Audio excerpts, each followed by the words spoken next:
अजित पवारांचे निष्ठावंत आणि विधान परिषदेचे माजी सहकारी अमोल मिटकरी आपल्यासोबत आहेत. आज बारामतीमध्ये आले होते.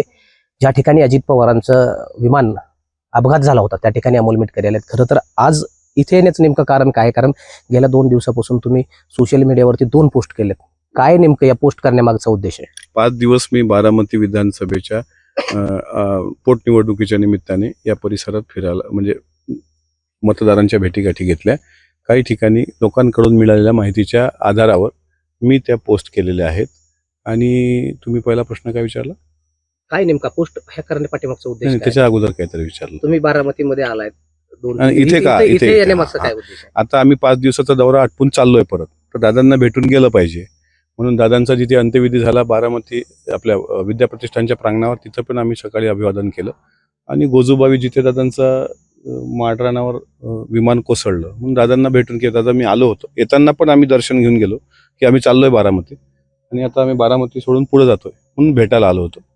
आणि 2 दिवसाचे जे ट्विट दिसत आहेत तुम्हाला त्याच्यामध्ये बारामतीमध्ये अनेक पूजा केल्या गेल्या, अघोरी पूजा गेल्या 5 महिन्यामध्ये, सोमवती अमावस्येचे दिवस, असं काही. आता दादा हे प्रचंड विज्ञानवादी होते, असा फालतूपणावर त्यांचा विश्वास नव्हता, पण ज्यांनी त्या पूजा केल्या ते मात्र प्रचंड फालतू आणि अंधश्रद्धाळू होते. SITचं पथक सरकारने नेमलेलं आहे आणि कॅप्टन अशोक खरात प्रकरणाच्या अनुषंगानं याचा जर तपास केला तर दादाच्या विमान अपघाताच्या मागचं सत्य बाहेर येणार. खरं तर ज्या पोस्ट तुम्ही केल्यात या सगळ्या अंधश्रद्धेच्या निगडीत पोस्ट आहेत. अमोल मिटकरींना असं का वाटतं की या सगळ्या गोष्टीची अपघाताशी कनेक्शन असू शकतं? मी विज्ञानवादी माणूस आहे, शिवशाहू फुले आंबेडकर महाराष्ट्राला सांगणारा माणूस आहे, तुकाराम महाराज आणि गाडगे महाराजांचा विचार सांगणारा माणूस आहे. अंधश्रद्धा हे थोतांड आहे, हे 1000% खुल्या पद्धतीने. कारण अंधश्रद्धा निर्मूलन समितीच्या माध्यमातून पहिली बुवाबाजी विरोधी परिषद आम्ही अकोल्यामध्ये अकोलेकरांनी घेतली होती. त्याच्यामुळे दादाच्या विमानाचा अपघात होण्यापूर्वी दादांच्या पोस्टरवर जे काही फुली मारल्या गेली असं आमदार तुमचे रोहित पवार यांनी जे सांगितलं होतं, त्या अनुषंगानं ह्या गोष्टीचा विचार केला तर भिगवण रस्त्यावर घातलेली पूजा, देवगिरी. एकीकडे तुम्ही म्हणताय की आम्ही पुरोगामी विचाराचे, विज्ञानवादी विचाराचे, मग असं असताना या सगळ्या गोष्टींवर तुमचा विश्वास आहे? आता कोण्या भाषेत सांगू तुम्हाला? माझा विश्वास या थोतांडावर नाहीच ना. मी जरी कमी शिकलेला असेल पण शिकलेल्या लोकांनी खरात बाबाचा 1 लाखाचा एक चिंचोका विकत घेतलाय, तितका तर मूर्ख नाही मी. त्याच्यामुळे ना आमच्या हातात कुठले काय अंगठ्या, पाचूच्या, माणिकच्या, मोत्याच्या ना कोणता बाबा, आमचा एकच बाबा, गाडगे बाबा. तुम्ही आता उल्लेख केला या सगळ्या पूजेपाठीमागं काही राजकीय व्यक्तींचं तुम्ही हे केलंय. काय, कोण हे राजकीय पदाधिकारी असावेत? काय तुम्हाला नेमकं कुणावरती संशय आहे? असं असतं की आज मी महाराष्ट्र शक्ती सुधारणा विधेयक कायद्यावर होतो, त्याच्यामध्ये आता मोठ्या प्रमाणात म्हणजे नवरात्राच्या काळात सुद्धा असे अनेक अघोरी प्रकार घडतात की एखाद्या मुलीचा नरबळी दिला तर गुप्तधन सापडतं आणि मग ते निष्पाप जीवाला मारलं जातं. जसं 1 दिवसाच्या बालकाचा मी इथे उल्लेख केलाय तुमच्या भागातल्या, असं मला कळलं. दुसरं असं आहे की काही राजकीय लोक त्यांच्या राजकीय काय असं एखाद्या भोंदूबाबाच्या आहारी गेले का, भोंदूबाबा काय सांगतो, तुमचा हात बघतो, हात बघताना म्हणतो तुमच्या हातात पैसा प्रचंड आहे पण तो हातात टिकत नाही आणि तुम्ही फार साधे आहात भोळे आहात. मग अशा तो त्या बाबाच्या प्रेमात पडतो. मग बाबा सांगतो की तुम्ही या ना, अशा पूजा करा. आणि तुम्हाला राजकीय प्रमोशन पाहिजे असेल, म्हणजे मी आमदार आहे, मला आता राज्यमंत्री व्हायचं आहे, तर मग या व्यक्तीच्या मागे लागलो पाहिजे. आणि त्यांना जर परत कॅबिनेट व्हायचं असेल, मग कॅबिनेटला मुख्यमंत्री व्हायचं असेल, तर ह्या अनुषंगानं मग 42 लाखाचे अभिषेक केले गेले. काही लोकांनी तिथे बारामतीचा जे प्रकार झाला, जी बारामतीमध्ये देखील आज सहयोग सोसायटीच्या बाहेर पूजा झाली, तुमचा संशय नेमका कोणावर आहे? कारण तुम्ही आता म्हणताय की बारामती राजकीय पदाधिकाऱ्यांचं यामध्ये कनेक्शन असू शकतं. बघा, बारामती आम्ही पुरोगामी शहर समजतो या महाराष्ट्रामधलं. शारदामाई पवार ह्या सत्यशोधकी होत्या, त्यांच्या पोटी शरद पवार साहेबांचा जन्म झाला, ते सत्यशोधकी विचाराचे आहेत. आणि पूर्ण बारामतीत 100% लोकांमध्ये 10-20% लोक तर असे आहेत की जे अंधश्रद्धाळू आहेत. 100% तर तुम्ही काही विज्ञानवादी लोक आहेत असं मी त्याचा डंका पिटणार नाही. त्यामधले काही लोक राजकीय स्वार्थापोटी अंधश्रद्धेच्या आहारी गेले असावेत आणि त्यांच्याकडून तो कार्यक्रम करून घेतला असावा. म्हणजे पूजा बांधणे घराच्या बाहेर. बाकीच्यांची हिंमत आहे का हो तुमच्या बारामतीत येऊन काही हे करायची? जशी बाकीच्यांनी सांगू नये अजितदादांचं काय. आता अजितदादांचं कार्यकर्तृत्व बारामतीत आमच्यासारख्या लोकांनी नाही सांगावं, बाहेरच्या लोकांनी. दादांनी काय केलं हे बारामतीतल्या लहान लेकरांना पण माहित आहे. नदीकडे पाहून कोणी सांगेल जलसिंचन योजना, उपसा सिंचन योजना, रस्ते तुमचे सुंदर झालेले, हॅपी स्ट्रीट. बाहेरच्या लोकांनी जसं सांगण्याची हिंमत करू नये तसं बाहेरची लोक इथं येऊन पूजा बांधण्याची हिंमत कशी करू शकतात? ती कोणाकडून केल्या गेली? तुम्ही म्हणाल त्याचं असं कसं होऊ शकतं? आता समजा मी समजा उद्या जपानला राहायला गेलो आणि माझ्या आजोबाचा एखादा पिंडदानाचा विधी मला काशीला करायचा आहे, पण मी काशीला पोहोचू शकत नाही, तर मी तिथून पटकन त्या पुजाराला फोन करतो की बाबा तेवढं पूजा तू करून घे, किती पाहिजे तुला ट्रान्झॅक्शन 15,000. तर असे प्रकार घडतात ना लोकांकडे. कोरोना काळात मग बारामतीमध्ये जो प्रकार घडलाय तो त्यातलाच एक भाग असा वाटतोय तुम्हाला? हा, की तुम्ही तेवढं करून घ्या, मी आल्यानंतर देईल तुम्हाला, असं वाटतंय मला. पण तो पोलीस तपासाचा भाग आहे.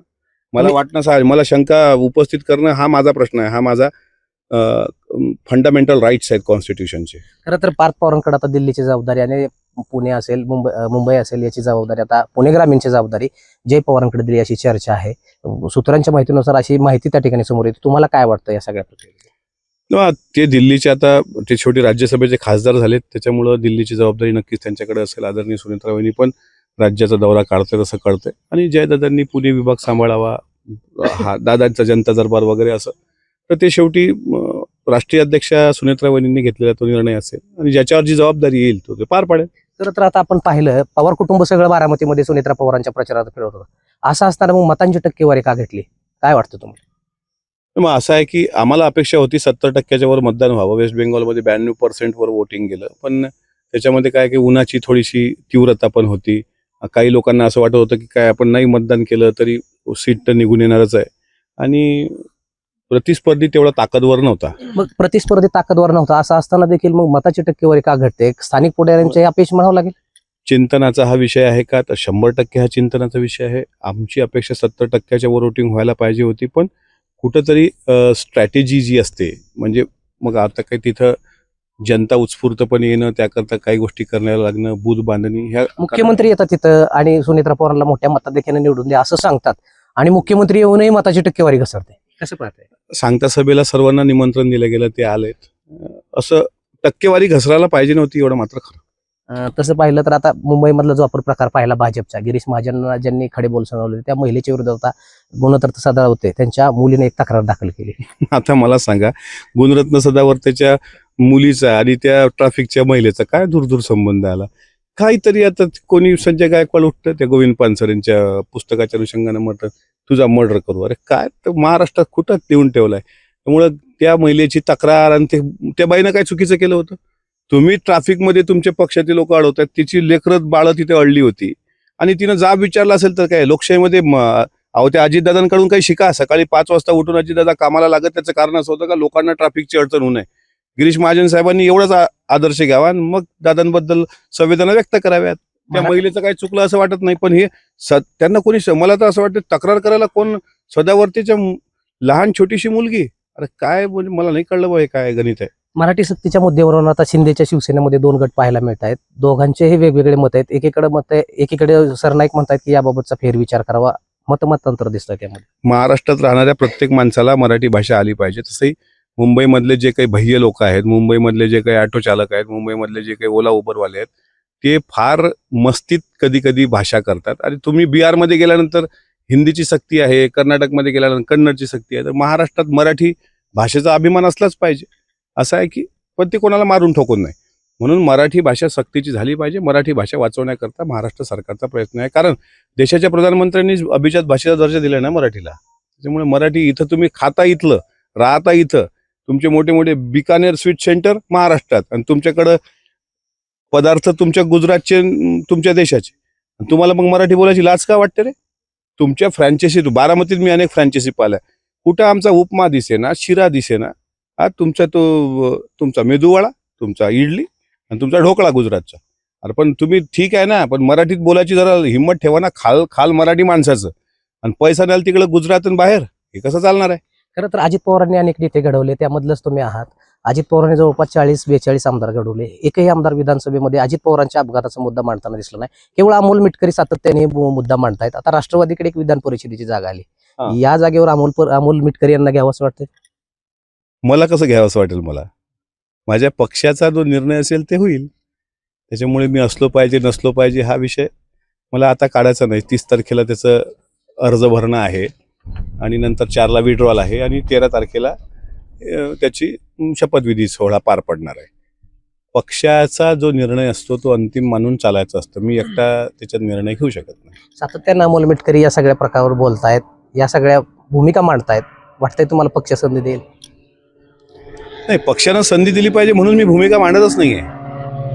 मी अजितदादांचा एक कार्यकर्ता म्हणून मी ती भूमिका मांडतोय आणि मी सांगितलंय ना की 14 मे नंतर महाराष्ट्रामध्ये मी अजितदादांची न्याय संघर्ष यात्रा हे महाराष्ट्रातून सुरू करणार आहे. ती सुरू करायची आहे. माझ्या डोक्यात विचार आहे, देवळाली प्रवराजीदादांचं आजोळ होतं, अजितदादांचा जन्म झाला आणि समारोप त्याचा इथे करायचा आहे गोजूबावीला. तुम्ही म्हणताय संघर्ष यात्रा सुरू करायची, सरकारमध्ये तुम्ही आहात, सुनेत्रा पवार उपमुख्यमंत्री आहेत, मग असं असताना सरकारमध्ये असताना तुम्हाला संघर्ष यात्रा का काढावी लागते?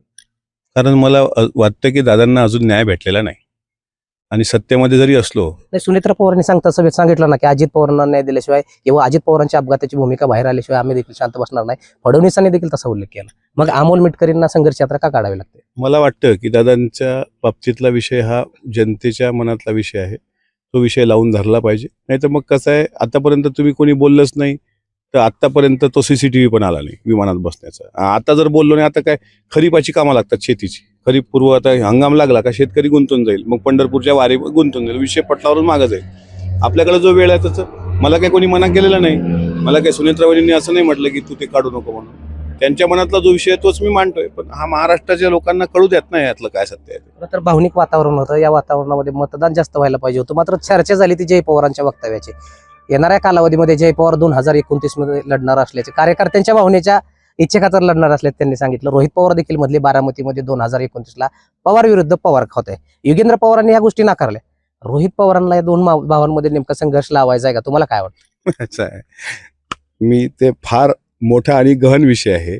2029च्या डिलिमिटेशन जर झालं, मतदारसंघाच्या विभागण्या झाल्या, तर आता कोण कुठं उभं राहील हे सांगता येत नाही आणि असा संघर्ष होईल असं मला वाटत नाही. आमच्या पक्षात अजित पवारांच्या बंधूंनी देखील सांगितलं की ही गोष्ट आता काढायला नव्हती पाहिजे. मग असं असताना रोहित पवारांनी हा मुद्दा का काढला असं काय वाटतं तुम्हाला?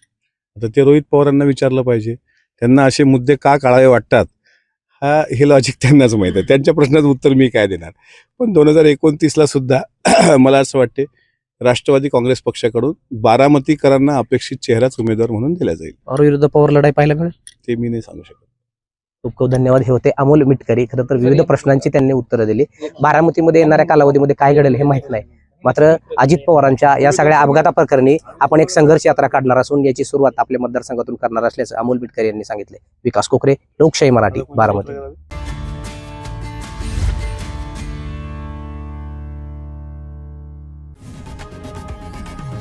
लोकशाही मराठी ऐका, पहा, जागरूक रहा.